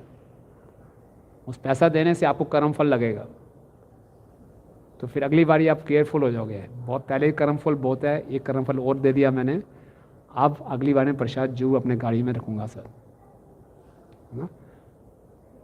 क्योंकि अगर आप बिल्कुल नहीं कुछ देते हैं किसी को तो आपका हृदय कठोर होगा। इसलिए कुछ ना कुछ साथ में रखना चाहिए। जो गृहस्थ आश्रम में भक्त हैं, कुछ स्वीट्स, कुछ अपना ड्राई प्रसाद रखें। जब कोई व्यक्ति आए उसको दें, उसे हरे कृष्णा बुलवाएं। ये देने का अवसर है।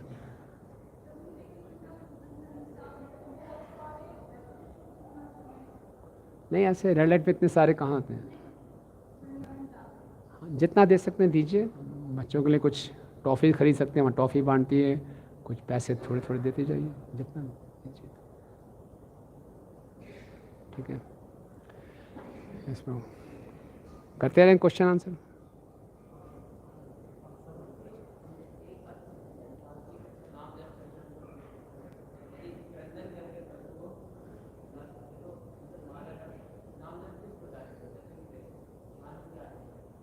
ध्यान में क्या रखें? हाँ, अच्छा प्रश्न है, धन्यवाद।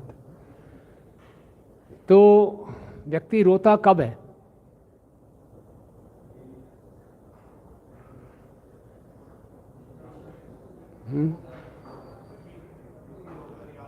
दुखी क्यों होता है?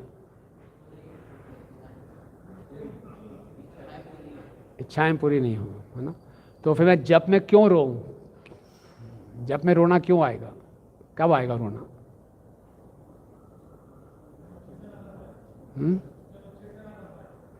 अच्छे से ना कर पाए। अच्छा जब भी रो के करने का है, अच्छा जब वही माना जाएगा आप रो के करो। तो हम तब रोएंगे जो चीज़ हमें चाहिए वो नहीं मिल रही। बच्चे को चाहिए वो नहीं मिलती, तभी रोता है ना? जब बिल्कुल बच्चा हेल्पलेस होता है, असहाय होता है, जो उसको चाहिए नहीं मिल रहा तो वो रोता है। इसी ढंग से हम हृदय से तभी भगवान को पुकार पाएंगे जब हम हृदय से इसको मानेंगे कि हाँ मुझे भगवान चाहिए, मुझे भगवान से कुछ नहीं चाहिए, मुझे स्वयं भगवान चाहिए, मुझे उनका प्रेम चाहिए। तो ये अभी हमें महसूस नहीं हो रहा। हमारा हृदय संसार की छोटी छोटी वस्तुओं से संतुष्ट हो जाता है। कोई हमारी तारीफ़ कर दे हम खुश हो जाते हैं, कोई थोड़ी सी चीज़ मिल जाए हम खुश हो जाते हैं, तो भूल जाते हैं कि प्रेम चाहिए। नहीं, इसी में खुश है, हमारे लिए यही प्रेम है। कोई हमारे कुछ ज़्यादा सम्मान दे दे, कोई हमारी तारीफ़ कर दे, कोई हमें कुछ वस्तु ला के दे दे, तो हम खुश हो जाते हैं। हमारे लिए यही खुश में संतुष्ट है। तो फिर हम जब करते हैं तो वो डेस्परेशन नहीं है कि मुझे कृष्ण प्रेम चाहिए। तो कैसे ये डेस्परेशन आएगी? तो जितना अच्छे ढंग से हम शास्त्रों को पढ़ेंगे, सुनेंगे, भक्तों की सेवा करेंगे, तो मालूम चलेगा मेरी वास्तविक पहचान क्या है ना? मैं एक आत्मा हूँ जो इस संसार में भटक रहा हूँ। और जब हम जब शुरू करें तो इस बात पे मनन करें। ये संबंध ज्ञान है। मैं कौन हूँ, भगवान कौन है, मैं यहाँ क्यों पड़ा हुआ हूँ, क्योंकि मैं संसार के झूठे आकर्षणों से आकर्षित हुआ पड़ा हूँ। कितनी बारी मैं जन्म ले चुका हूँ, कितनी बारी मर चुका हूँ। अब मुझे प्रभुपाद की कृपा से मालूम चला है कि मुझे हरि नाम लेना चाहिए, उसमें भी मेरी रुचि नहीं है। तो फिर हम क्रंदन करें अपनी स्थिति को देखते हुए कि हे गौरनिताई मेरी ये स्थिति है, मेरी सहायता कीजिए, मेरे ऊपर उठाइए, मेरी रक्षा कीजिए, अपनी शरण दीजिए। मेरे इतने पाप मैंने किए, इतने अपराध किए हैं, सबको क्षमा कीजिए। तो फिर हम अपनी स्थिति को, वास्तविक स्थिति को समझ के जब जप करेंगे तो फिर कुछ हम क्रंदन कर पाएंगे। लेकिन अब हमारा हृदय प्रशंसा से ही भरा हुआ है, मैं कितना महान हूँ, मैं कितना विशेष हूँ, मैं कितना स्मार्ट हूँ, मैं कितना ये हूँ वो हूँ, फिर कहाँ रोना आएगा। फिर जब फॉर्मल वाला होगा फटाफट निपटाओ। लेकिन जब अपनी वास्तविक स्थिति को जानेंगे कि इस संसार में मैं भटक रहा हूँ, ये सब तो टेम्परेरी चीज़ें हैं। आज सम्मान मिल रहा है, कल अपमान मिलेगा। आज लोग तारीफ़ कर रहे हैं, कल क्रिटिसाइज़ करेंगे, तो चलता रहेगा। इसमें खुश होने की बात नहीं है। मेरी वास्तविक स्थिति ये है कि मैं भगवान से अलग हूँ, यहाँ भटक रहा हूँ, भगवान मुझे बचाइए, मुझे अपनी शरण दीजिए। तो इस स्थिति में आके हमें जप करना चाहिए। तो ये स्थिति लाने के लिए हमें भक्तों का संग, प्रभुपाद की पुस्तकों को अच्छे ढंग से पढ़ना, उस पर मनन करना, तब ये स्थिति आएगी। ठीक है।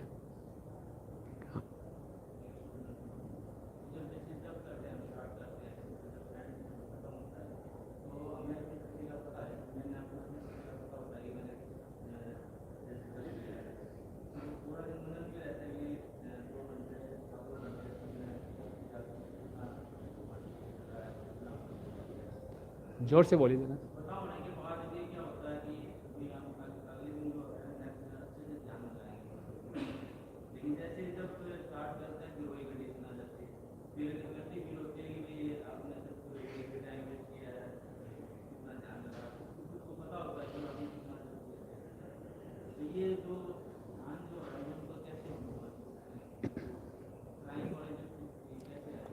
प्रभु जी का प्रश्न है कि रोज़ हम जब करते हैं, मालूम चला मैंने कितना ध्यान लगाया, कितना नहीं लगाया, सोचता हूँ अगले दिन अच्छा करूँगा, अगले दिन करने बैठता हूँ फिर यही हो जाता है। कोई बात नहीं, अगर आप देखेंगे तो अगर आप ऐसा प्रयास कर रहे हैं तो इम्प्रूवमेंट भी बहुत हुआ होगा। जैसे आपने जब शुरू किया, अगर आप इस चेतना में है कि मुझे जब को सुधारना है, तो आपने देखा होगा कि आपका जब सुधारा भी बहुत होगा, है ना, प्रयास से। तो प्रयास कंटिन्यू रखिए, प्रयास कंटिन्यू रखिए। हम केवल प्रयास कर सकते हैं, हरिनाम हमारे वश में नहीं है। हरिनाम साक्षात भगवान है। हम हरिनाम को नियंत्रित नहीं कर सकते कि आज मैं अच्छा जप करके दिखाऊंगा, नहीं। भगवान की इच्छा है मेरी जीवा पे सही ढंग से प्रकट होंगे कि नहीं होंगे, मैं केवल प्रयास कर सकता हूँ। इसीलिए प्रयास करने के बाद भी नहीं होगा, तब हम असहाय होंगे, तब मालूम चलेगा मैं केवल कृपा पर निर्भर हूँ। ठीक है ना। हम जितनी बड़ी योजनाएं बना लें, सुबह 3 बजे उठ जाएं, सीधा बैठ जाएं, करने लगें, मन को रोकना इतना आसान नहीं है। तो केवल क्या करें, प्रार्थना ही कर सकते हैं। प्रार्थना करके प्रयास करते रहें, भगवान की कृपा मिलेगी, है ना। हिम्मत नहीं हारनी है। ओके, ठीक है। थैंक यू वेरी मच आप सब भक्तों का। आप सब इस उत्सव में बड़े उत्साह से भाग लीजिए और राधा मदन गोपाल जी की कृपा को प्राप्त कीजिए। राधा मदन गोपाल जी की, निताई चंद गौर सुंदर की, शील प्रभुपाद की, निताई गौर प्रेमानंद। हरे कृष्णा। एक मिनट बैठ रही है। Thank you. सो हम सर्वप्रथम हिज ग्रेस रुक्मिणीकेश्वर जी का तहे दिल से धन्यवाद करते हैं कि प्रभु जी ने इतना सुंदर शिष्य राधा मदन गोपाल नौका विहार के विषय में, रघुनंदन ठाकुर जी के विषय में और वंशीदास बाबा जी महाराज के विषय में बहुत सुंदर सभी भक्तों को उत्साहित किया और इतना सुंदर प्रवचन दिया और अपना संग प्रदान किया। तो एक बारी हरे कृष्ण महामंत्र बोल के प्रभु जी का धन्यवाद करेंगे। हरे कृष्णा हरे कृष्णा कृष्णा हरे हरे राम।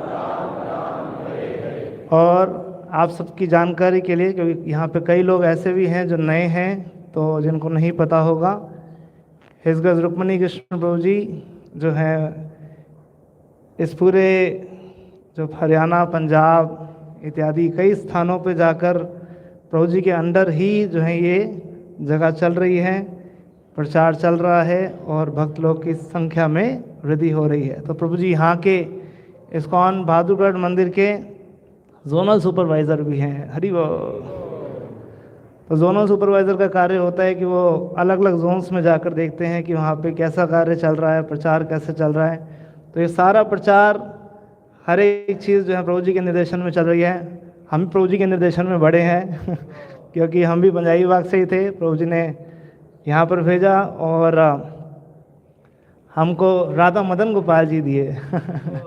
सो we are very thankful to his grace Rukminikeshwar ji. और इन्हीं के आशीर्वाद से, इन्हीं की कृपा से आज हरियाणा में लगभग 11 स्थानों के अंदर प्रचार चल रहा है इस्कॉन बहादुरगढ़ की तरफ से, जिसमें झज्जर, रोहतक, सांपला, गोहाना, महेंद्रगढ़, दादरी, हांसी, ऐसे अनेक स्थान हैं जहां पर प्रचार चल रहा है और बहादुरगढ़ भी तो चल ही रहा है। तो इस प्रकार से लगभग नहीं कहूँगा, एग्जैक्टली 58 भक्ति विक्षास कॉन्ग्रीगेशन के रन हो रहे हैं, 8 भक्ति विक्षास यूथ के रन हो रहे हैं, जिसमें गर्ल्स बॉयज़ 2 बेसिस हैं हमारे, और बच्चों की क्लासेस 10 क्लासेस जो बच्चों की चल रही हैं। Approximately we have 150 leaders in this community, और हम प्रभु से लगभग जो है हमारी कम्युनिटी 2000 लोगों की है, अप्रॉक्सीमेटली 2000 डिवोटीज वी हैव। और आज आप देखेंगे ही आज शाम को जो है वो सब लोग भक्त लोग आएंगे, लगभग 1500 भोग जो हैं भगवान के बना के लेकर आ रहे हैं। And all credit goes to his Rukmini Kishore ji, his holiness Gopal Krishna Goswami Maharaj ji and Srila Prabhupada ji, जिनकी कृपा से जो है ये मंदिर 5 साल में इतना बड़ा है। हम चाहेंगे 50 ईयर्स के अंदर जो है 50,000 डिवोटीज हों यहाँ पे आसपास जो जुड़े हों, और जो है it will be A remarkable gift for Srila Prabhupada. जैसे प्रभु जी ने बताया कि जो है भगवान असीमित हैं, भगवान को सेवा करने की अपॉर्चुनिटी भी असीमित है, भगवान को प्रसन्न करने की अपॉर्चुनिटी असीमित है, इसीलिए भक्त भी प्रयास भी असीमित करता है ताकि भगवान को ज़्यादा से ज़्यादा प्रसन्न कर सके। तो आप सबकी बहुत बहुत आभारी हैं, because it is all belong to you. और आप सभी की सहयोग से, आप सभी के इस सुंदर प्रयास से श्री राधा मदन गोपाल जी का मंदिर दिन प्रतिदिन आगे बढ़ रहा है। हम वैष्णव सदाचार का पालन करते हुए हम आगे बढ़ने का प्रयास कर रहे हैं, गुरु और गौरांग को प्रसन्न करने का प्रयास कर रहे हैं, और यही कृपा प्राप्त करके हम भगवान को प्रसन्न कर सकते हैं और आचार्यों को प्रसन्न कर सकते हैं। जय हिज ग्रेस रुक्मिणी किशोर जी की, श्रील प्रभुपाद की, श्री राधा मदन गोपाल भगवान की, श्री सिंधाई शांत गौर सुंदर की, निधाई गौर प्रेमानंदे हरि हरि बोल। तो अभी हम थोड़ा कीर्तन, प्रभु जी आप कैन लीड कीर्तन। अजीत गुराम प्लीज लीड द कीर्तन। कंठा से आप भगवान को कीर्तन करके बुलाएंगे तो भगवान जल्दी दर्शन दे देंगे, ठीक है। So you have to show your